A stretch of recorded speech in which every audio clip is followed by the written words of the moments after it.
Let's get an overview of managing parts in Dispatcher Workspace. In one place, dispatchers can view part requirements from a work order template, schedule an agent, source part requirements, and view the transfer order lines that are created after sourcing the parts. Agents can be selected based on skills and the availability of parts in their personal stockrooms. If scheduling an agent with the required parts is not possible, the dispatcher will source the parts. Sourcing a part is the process of reserving and obtaining an asset described in a part requirement record, either by transferring between agents or transferring from stockroom. Dispatchers can source for a single part or multiple parts, or source partially for a requirement. Part requirements must be associated with a work order task.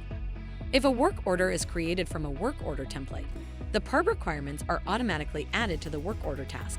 After parts are identified, a transfer order is created to move the parts from the stockroom, where they are located, to a different stockroom or directly to an agent.